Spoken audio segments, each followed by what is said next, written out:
نو تبلیغ یو ښکلی کار دی چې دې وخت کې په عالمي سطحه شروع دی.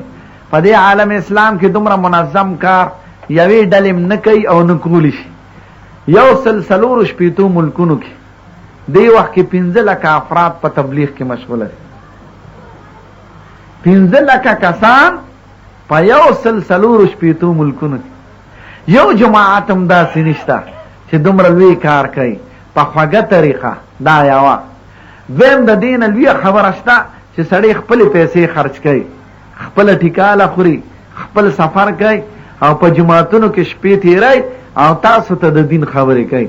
د دې نه به ښکلې کار په مختزمه کې، د دې نه ښکلې کار نه. که تاسو لاړئ بار دنیا کې د دې ډېر لوی اثر د مونږ خو دلته یو دا چې څوک مخالفت کوي نو دوه قسمه خلک وي، یا خو پوه نه وي یا جزانان ناپوهې، او بعضې ضد غشتي. نو د هر د دین کار مخالفت هم وي.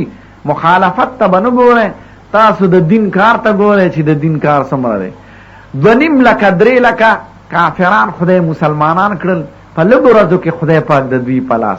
قسم دی زمونږ د دین دا مسله ده که سړی د ټول جهان کافران په خپله چاړه حلال کړي نو دومره ثواب یې نشته لکه چې یو کافر دی مسلمان. ځکه چې دا ټول کافران دې مړه کړل نو دا د کوم ځای ته ورسول؟ دوزخ ته. چې د یو کافر دی مسلمان که دی د دوزخ نه بچ کړ. پیغمبران خدای دنیا ته د قتل لپاره نه دي رالیږلي چې د خدای مخلوق ته وجني. دا قتل آخري لار ده. پیغمبران خدای د هدایت دپاره رالیږلي دي چې ته د دې سړي عقیده ښکلې کا، د دې سړي عمل ښکلې کا، د دې سړي اخلاق ښکلې کا. د دې قتل به داسې مثال دی لکه چې یو ګوته څښا شي. نو اول خو به کوشش کوې چې ګوته روغه پاتې شي، مرهم به پې لګې، پټۍ به لګې، ستنې به وی چې بلکل نا امیده شي چې دا ګوته ښه کېږي. څه کوې چې دا دې خوا لاس خرابوي نو بیا به ګوته پرې کوې. یو هوښیار ډاکټر هم داسې نه چې ګوته د جوړېدي شي او هغه دې پرې کړي. انسان ته چې هدایت کولی شي وجنې به یې نه. د دې وجې نه هر جهاد ته چې به سید الکائنات ته نو په خپله هم دا کول او د حکم مو چې اول به دعوت او تبلیغ نه کارلی. ته به ورته دعوت د اسلام ورکې چې قبول کې خپه، که قبول نه کړي بیا به ورته جزیه ووایې، بیا اخري مسله ده. نو خدای پاک په دې دا شروع چا کړې ده او دا ولې شروع ده؟ دا هندوستان کې یو عالم و محمد الیاس صاحبي نوم و، د انګریزانو په دې اخري دور کې. نو په دغې ورځو کې هندوانو کې یو تحریک و، هغې ته شودي تحریک وایي. دا هندوان ډېر بې خونده خلک دي. نو دا تحریک و د نوجوانانو، دوی به د بانډو په مسلمانانو وګرځېدل او ورته یې وی ګوره اسلام تاسو خو پلار نیکونه مسلمانان نو، دا خو د عربو نه خلک رالل او په زور مسلمانان کړی، راځئ چې دا خپل دین بیا قبول کړو. نو 2.5 لکه 3 لکه مسلمانان یې هندوان کړل. د هندوستان باندې ډېرې کمزوري دي. ګورئ زمونږ د کلو د قبایلو مسلمانان بیدار دي، منځونه کوي، حجونه کوي، هوښیار دي. پنجاب ته لاړئ او هندوستان ته لاړ شئ نو باندې به وي، کلي به وي، ټول ورځ به زمینداري کوي، کلمه نه ورځي. جماعتونه یې شار دي که مو لیدل، خره پکې سري، سپي پکې بچي اچي. نو دا عالم وی چې دا خو ډېره خطرناکه خبره ده چې دا دومره مسلمانان یې راله خراب کړل. دی وایي موږ خپله ولې ډلې نه جوړو. یو څو کسان یې ملګري پیدا کړل او په هغه کلو وګرځېد. هغه 2.5 لکه کافران چې کافران شي دوباره مسلمانان. بیا وی دا تحریک پرېښودل نه دي پکار، ځکه د بادشاهانو په سطحه اوس کار نه کوي. نو پرېږده د غریبانۍ په سطحه به کار کوو، د دین خدمت به کوو او دین به خورو. نو تحریک یې شروع کړو. خدای پاک هغه دومره عام کړو چې داسې ګوټ به د ملک نی پاتې شوي د دنیا چې هغې ته دا نیکان خلک نی ورسېدلی. حیران به شئ که د هغې قصې درته وکړم. نو تبلیغ دا ښکلی کار دی. تبلیغ کې چې سړي وځي نو خدای پاک پکې 3 صفته پیدا کوي. خیال کوه.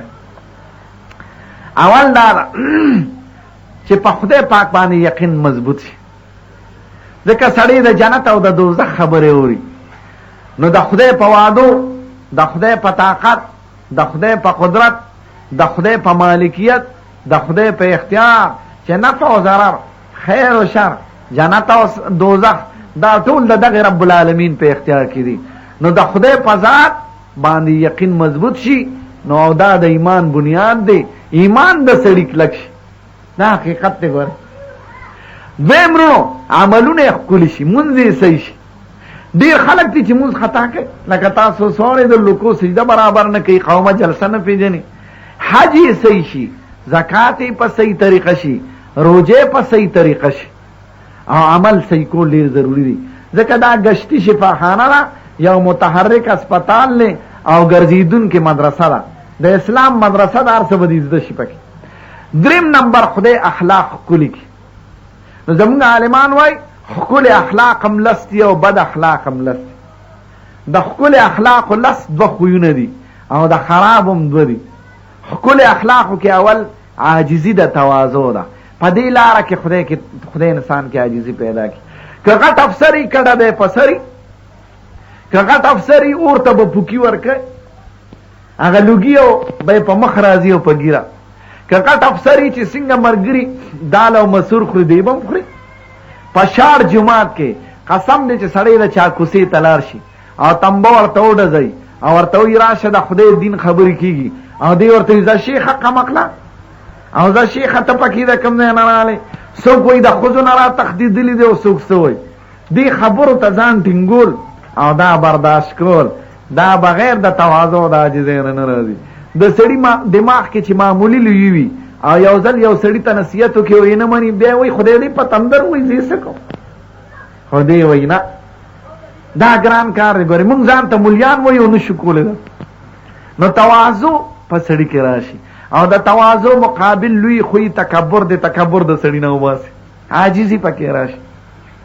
کني کډه په بازار کې ګرځول دا ګران کار، او په شار جماعت کې شپې تېرو او خاورې ته لرکو. په لوټي مقرر کې وي جماعت له لوټي راوړه او د جماعت دا لختي پاکه، دا به څوک وکړي؟ دا بغیر د عاجزۍ نه نه راځي. نو تواضع سړي کې خدای راولي. دویم دا د سخاوت پکې پیدا شي. ګورې زیات سخاوت د وخت ورکول دی. یو سړی به تاله 1000 روپۍ هم درکولی شي خو 15 ورځې به در سره نه شي تېر. وایي زه اوزګار نه یم. معنه دا وه وخت ورکول.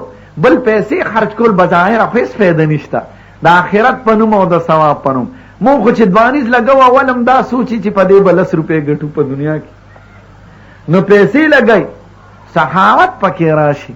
دا او د دې مقابل دی شمتیا. شمتیا د سړي نه خدای وباسي. چا کې چې تکبر او شمتیا وي دا پیشه چې ټول خراب خویونه دکې دي، او چا کې چې سخاوت او عاجزي وي پوه شه چې دې ټول ښکلي اخلاق خدای دکې راوستي دي. نو تبلیغ وتو کې خدای پاک دا ښکلي اخلاق سړي کې راولي. خدای دې مونږ او تاسو ټول د خدای په لار کې قبول کړي. درود شریف ووایه.